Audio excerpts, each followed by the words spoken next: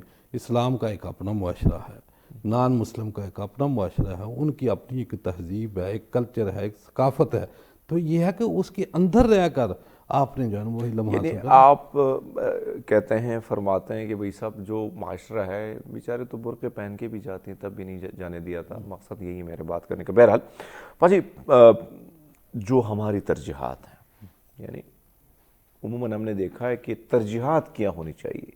ہم دیکھتے ہیں کہ بھئی صاحب تفریح، کھانا پینا یا تعلیم، یا تینوں پر فوکس ہونا چاہیے، کیا سمجھتے ہیں آپ، کیا چیز ہونی چاہیے؟ دیکھیں علم کے بغیر تو کچھ بھی نہیں ہے نا، انسان ادھورا ہے۔ انسان نے سیکھنا ہے، اس میں تہذیب آنی ہے، تمیز آنی ہے، اس میں عاجزی آنی ہے، انکساری آنی ہے، تو کس سے آنی ہے؟ اور جو فقیت ہے کیا بات، وہ علم میں ہے۔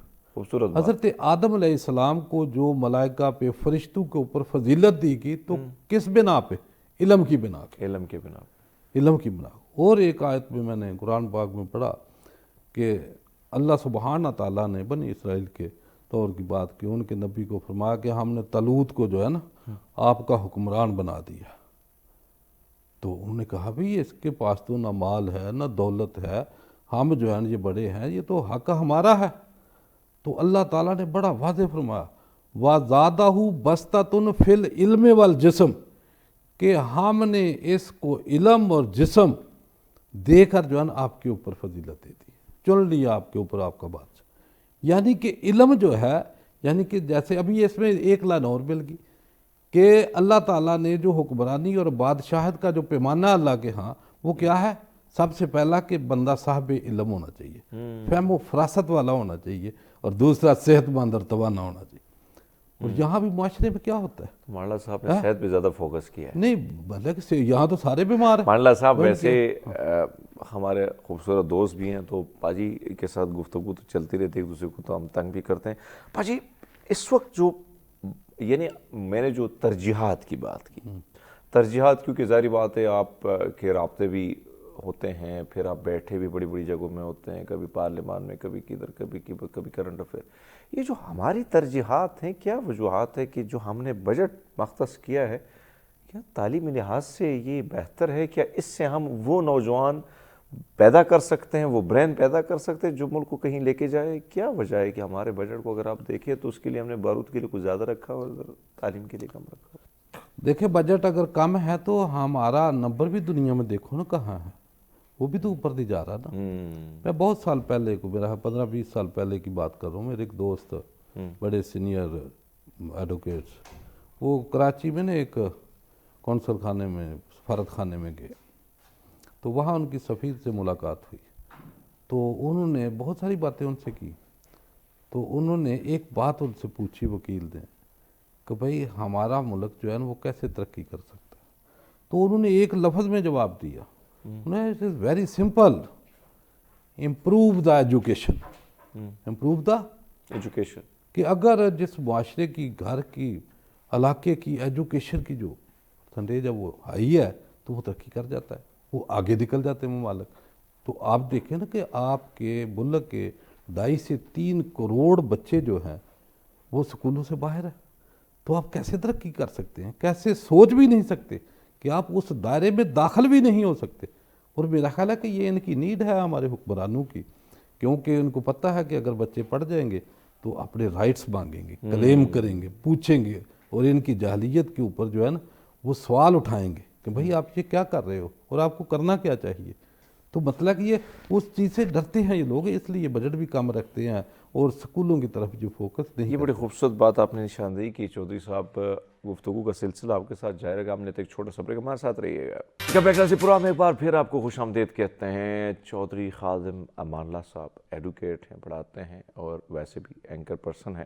پاجی جو بات ہم کر رہے تھے، یعنی آپ نے بات کی کہ یہ جو ترجیحات ہم نے رکھی ہیں تو تبھی تو دنیا میں پیچھے، اور صرف اشرافیہ یہ چاہتا ہے کہ اگر یہ معاشرہ پڑھ لکھ گیا تو پھر تو ہماری جو یہ نسل در نسل جو غلامی ان کی رہی ہے اور ماشاءاللہ ابھی ہے، تو یہ اسی طرح جاری رہے گی، جو بات آپ نے کی. لیکن باجی یہ پوچھنا یہ تھا کہ جو یعنی اس وقت اگر ہم دیکھیں تعلیم میں تبدیلی کی ضرورت ہے. اب میں کل ایک ایجوکیشنسٹ سے بات کر رہا تھا، وہ کہتے ہیں کہ بھائی صاحب ابھی تک ہم نے دنیا کی جو نئی تعلیم نصاب، جو ایک نیا سسٹم ہے، اس کو اگر ہم دیکھیں تو آج بھی ہم کئی 100 سال پیچھے ہم قصے کہانی میں پڑھیں اور وہ کہیں آگے چلے گئے ہیں. کیا کیا جا سکتا ہے؟ اس کے اوپر ہماری محنت نہیں ہے، ریسرچ نہیں کی ہے. جب ریسرچ نہیں کی، وہ پرانا جو ہے نصاب اس کو لے کے چل رہے ہیں، تو وہ بھی پڑھتے ہی کوئی نہیں، پڑھانے والا کوئی نہیں. پھر ریسرچ کا سسٹم جب سے جو گوگل اور یہ انٹرنیٹ آئے ہیں، تو ویسے ہی جو ہے نا طلباء جتنے بھی ہیں وہ محنت ہی نہیں کرتے، کیونکہ جو چیز چاہیے ہوتی ہے اس کو گوگل کیا اور گوگل کرنے کے بعد لے لی، اٹھا لی اور اپنا ایک اوپینین بنا لیا. تو پہلے تو بہت محنت کرنی پڑتی تھی، بہت سی بکس جو ہیں وہ ان کی اسٹڈی کرنے کے بعد کوئی بندہ اپنی ایک رائے بناتا تھا، قائم کرتا تھا. تو ابھی یہ بھی ایک فقدان ہے. پھر دوسرا ہمارے ریسرچ سینٹر، جیسے آپ نے پہلے کوسچن میں کہا کہ بجٹ کا جو ہے ہمارے ملک میں ایجوکیشن کا یا ہیلتھ کا، دو ہی بیسک نیڈز ہیں ہر انسان کی. پہلے اس کو صحت کے جو ہے سہولت ملنی چاہیے، اور اس کو کیا ہے ایجوکیشن، اس کی یہ بنیادی ضرورت ہے. جو بات ہم کر رہے ہیں کہ دور حاضر کو اگر آپ دیکھیں، دنیا آرٹیفیشل انٹیلیجنس کی طرف چلی گئی ہے، دنیا میں بدلاؤ آ رہا ہے، لوگ سائنس کی دنیا میں جا رہے ہیں، نئے نئے تجربات ہو رہے ہیں، روبوٹک ورڈ بن رہا ہے، چیزیں بدل رہی ہیں، آس پڑوس میں چیزیں بدل رہی ہیں. تو ہم کیا ترجیحات ہماری کیا ہے؟ نہیں، ہماری ترجیحات پوری دنیا کو پتہ ہے کہ جس پہ ہم ایکسپرٹ ہیں. ابھی ہمارے کو میرا خیال دنیا کی بات نہیں ہے، پوری دنیا میں چرچے ہیں کہ منی لانڈرنگ کے بہت سے اسکینڈل، پناما ہو، دبئی لیکس ہو، کرپشن میں سب سے پہلے آ جانا، ایسے کمال کی کرپشن کرتے ہیں. اور میں نے کئی دفعہ کہا کہ ہمارے پاس تو اتنے ماہر لوگ ہیں کہ ہمیں تو چاہیے کہ کوئی کرپشن پھیلاؤ یونیورسٹی یہاں لگائیں، اور یہاں لوگوں کو نا انسٹرکٹر لگایا جائے، پروفیسر لگایا جائے، جو لوگوں کو سکھائیں کہ منی لانڈرنگ کیسے ہوتی ہے، پھر وہ لانچوں کے ذریعے کیسے جانا ہے، T T account, falooda account, پاپڑ اکاؤنٹ، یہ کس طریقے سے جو ہے بنتے ہیں، تیار ہوتے ہیں، پھر مال چھپایا کیسے جاتا ہے، پھر یہ چور اور چوکیدار اکٹھے کیسے ہوتے ہیں. یہ سارا نظام ہے، یہ بہتر ان کی جو ہے نا مہارت تو اس سلسلے میں، یعنی ایکسپرٹیز ہماری یہ ہے، ایکسپرٹی یہ ہے جس کی وجہ سے پوری دنیا کو بھی پتہ ہے کہ ایکسپرٹیز ترجیحات یہی ہیں. نہیں، ترجیحات ہے یہ کہ پاکستان میں تو دیکھو نا، وہ کہتے ہیں کہ جتنا جب ترجیحات آپ کی یہ ہوں گی تو ایکسپرٹیز بھی تو پیدا ہوں گی نا بھاجی. تو جس چیز کی ایکسپرٹی ہے وہی بات چیز لائیں گے نا، اس کے بغیر تو کچھ نہیں لا سکتے. کیا کیا ہے انہوں نے مجھے بتائیں. اب وہ کل میں دیکھ رہا تھا کہ ایک یونیورسٹی یعنی ایچ ای سی کے حوالے سے میں بات کر رہا تھا، چیئرمین صاحب تھا، وہ کہتا ہے کہ ہمارے پاس سیلریز کے لیے پیسے نہیں ہیں، ہم پروفیسروں کو سیلری دیں، یونیورسٹی کو بجٹ دیں، یعنی یہ سچویشن ہے. نہیں، سیلریز کا تو وہ ڈیزائن ہی ہمارا نہیں ہے. جس ملک کی معیشت ہی ٹوٹل قرضے کے اوپر، سود کے اوپر، بیک اور خیرات کے اوپر چلتی ہو، تو وہ کہاں سے سیلریز دیں گے؟ جو جتنی ہماری ریونیو کلیکشن ہے، میرا خیال ہے کہ وہ تو ہماری جو لائبلٹیز ہیں یومیہ، سود اور قرض کی ادائیگی کی، وہی پوری نہیں کر پاتی. تو کہاں سے تنخواہ دینی ہے؟ اور یہ تنخواہ ایک ایلیٹ کلاس ہے، ان کے آپ پیکیجز دیکھیں. حال ہی میں آپ نے دیکھا ججز کی جیسے سیلریز جو ہے انہوں نے 300%. ہاں، پھر آپ نے پارلیمنٹیرین کی دیکھا کہ ان کی سیلریز وہ انکریز کر رہے ہیں. تو عوام تو دیکھ رہی ہے کہ بھئی یہ سارا نظام عوام کے لیے نہیں ہے، یہ ان کے لیے ہے، خاص الخاص کے لیے. خاص الخاص بھی کیا ہے، ایک اشرافیہ کلب ہے، کرپشن کلب ہے، اور وہ کلب اپنے ہی لیے جو ہے نا اپنی مراد اور سہولیات اور عیاشی کا جو ہے نا وہ اہتمام کر لیتے ہیں، اور عوام بے ماسود اس کی جو ہے نا وہ ادائیگی کرتی ہے. تو اس لیے ان کو ایجوکیشن سے اتنا لگاؤ نہیں ہے. ان کی وجہ یہ ہے کہ ان کا جو اپنا نظام ہے، ان کی جو اولادیں ہیں وہ تو اچھے سے اچھے اسکولوں میں باہر بھی پڑھتی ہیں، یہاں بھی پڑھتی ہیں. وہ سیلریز کیا، وہ سیلریز کے علاوہ ان کے پاس بہت سی چیزیں آ جاتی ہیں کہ ان کو پرواہ نہیں ہے. جب ان کو پرواہ ہی نہیں ہے, اگر آپ نے ایجوکیشن سسٹم ٹھیک کرنا ہے تو ہم نے کئی دفعہ کہا کہ ججز, جرنل, بیوروکریٹ, پولیٹیشین, ان کے بچے سرکاری اسکولوں میں اپنے اپنے حلقے میں وہاں پڑھیں گے, اسکول بھی بہتر ہو جائے گا.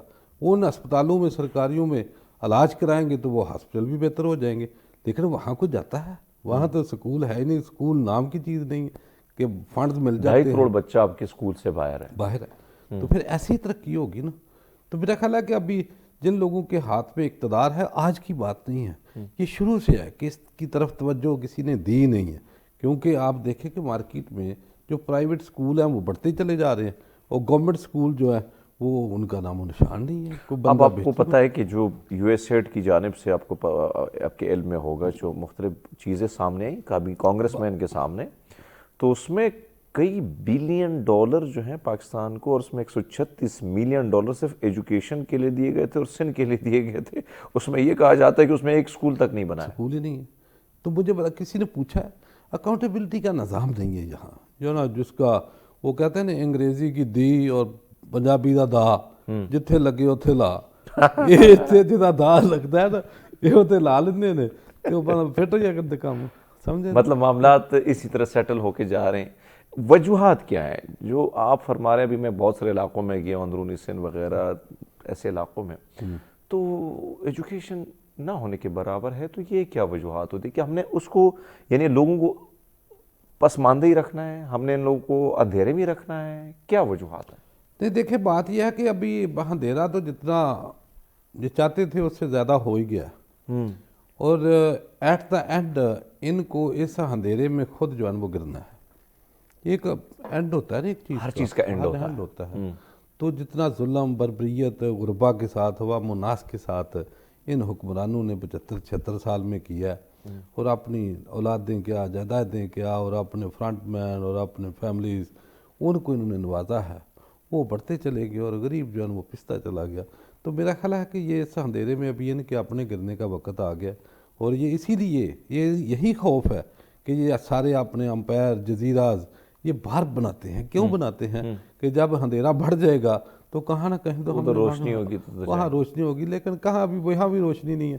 جہاں جاتے ہیں ابھی پاکستانی میں اتنی تو اویئرنیس آ گئی ہے, وہ جہاں جاتے ہیں وہاں ہی وہ پلے کارڈ لے کے کھڑے ہو جاتے ہیں کہ ہم جناب ویلکم کے لیے کھڑے ہیں, آپ تشریف لائیں یہاں, اور وہاں بھی منہ چھپاتے پھر رہے ہیں. تو میرا فائدہ وہاں بھی ماسک لگانا پڑتا ہے. مولانا صاحب, جو زبان ہے اردو زبان, جس نے سب کو, کیونکہ پاکستان میں اگر ہم دیکھیں مختلف زبانیں ہیں, کئی زبانیں بولی جاتی ہیں, لیکن پھر ان سب کو جوڑنے کے لیے جو قومی زبان ہے اردو, اس کو کیا دیکھتے ہیں کہ اگر ہم دیکھیں, ابھی میں کئی اسکولوں میں, آپ بھی جاتے ہوں گے, میں بھی جاتا رہتا ہوں, وہاں جب دیکھتے ہیں تو بھئی ہند سے تک بچوں کو نہیں آتے اردو کے.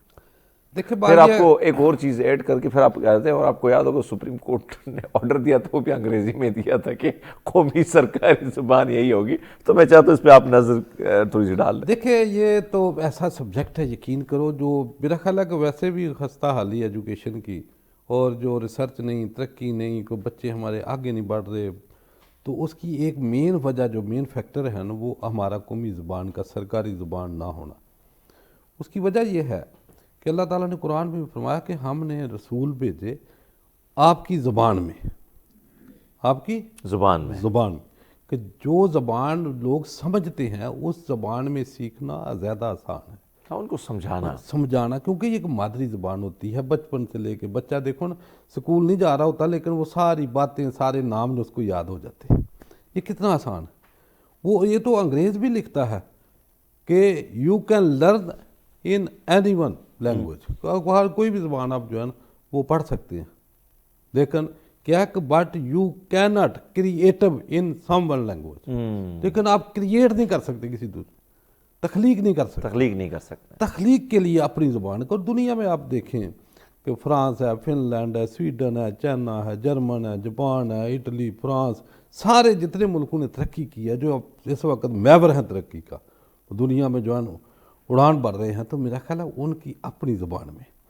تو یہاں تو مجھے بتائیں کہ ان کو پتہ ہے, یہ بیچارے بچے ہمارے لگ جاتے ہیں وہ ان کو رٹے سسٹم کے اوپر. بھئی زبان, انہوں نے زبان کو علم کا درجہ دے دیا. کیا دے دیا؟ علم کا. وہ جو انگریزی پڑھ دیتا ہے کہتے ہیں یہ بڑا پڑھا لکھا ہے.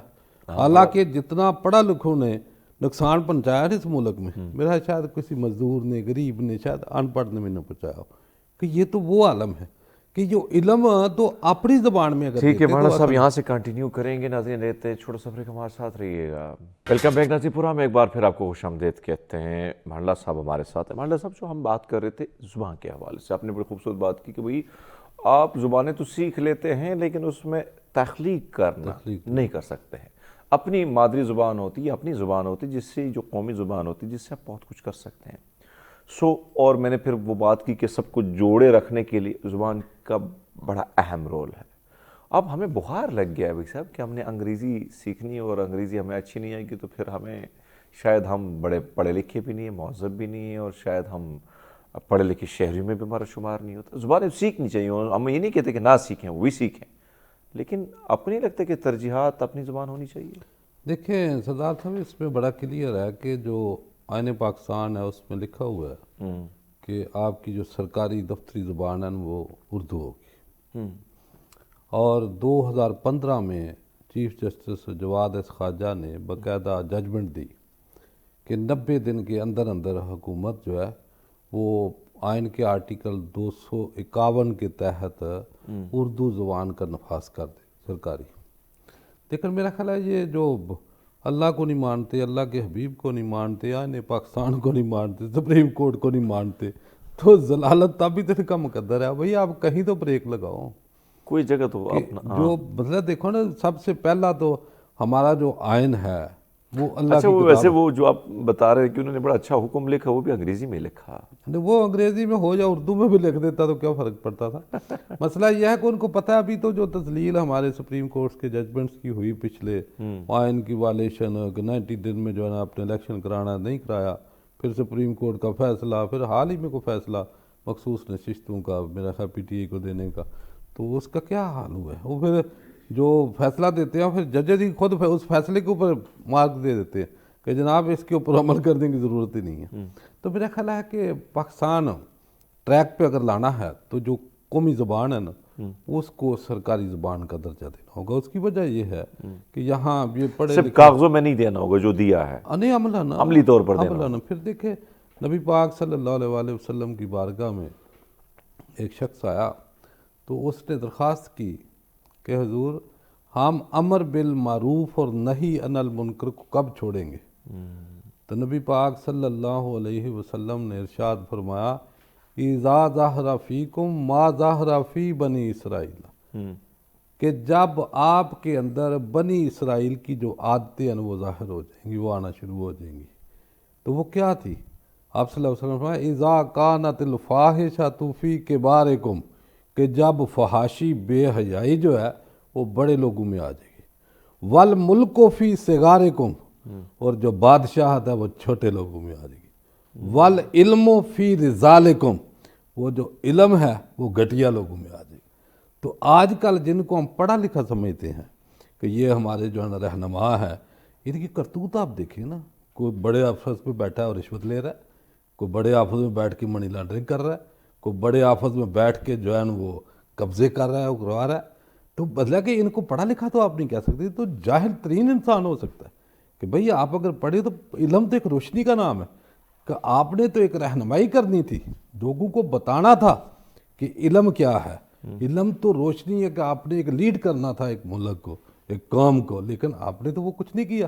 آپ نے تو ایسے کام کیے، ایسا کچھ عوام کو ایک پکچر جو ہے پینٹ کر کے دی کہ لوگ جو ہے نا وہ ابھی سمجھتے ہیں کہ یار اگر یہی علم ہے تو پھر ایسے علم سے تو بندہ ان پڑھ ہی بہتر ہے کہ بھائی یہ علم ہے. یہ علم ابھی آپ جا کے دیکھیں، ان کی فرعونیت دیکھیں آپ، کہ بندہ کے بندوں کو مار دینا، قتل کروا دینا، بھلے کہ کوئی ظلم ہے انسانیت کے اوپر، انسانیت کے اوپر ہی جس کو رحم نہ آئے. تو نبی پاک صلی اللہ علیہ وآلہ وسلم کی حدیث ہے لَزَّوَالُ دُنْيَا أَهْوَنُ عَلَى اللَّهِ مِنْ قَتْلِ رَجُلٍ مُسْلِم، کہ پوری دنیا کا تباہ و برباد ہو جانا اللہ کے ہاں ایک مسلمان قتل سے جو ہے وہ آسان ہے. تو یہاں کو پرواہ ہے کسی کو کہ آپ لوگوں کی زندگیوں کے ساتھ کھیل جاتے ہیں. تو میرا خیال ہے کہ یہ جو پرائرٹیز یعنی آپ سمجھتے ہیں کہ ایجوکیشن نہیں ہے، عام نہیں ہے، تو پھر اس کی وجہ سے وہ معیاری ایجوکیشن جس نے آپ کو انسان بنانا تھا. نہیں، آپ دیکھ لیں نا آپ کہ کس چیز کو آپ علم کہتے ہو. کیا کرپشن کرنے کو نام علم ہے؟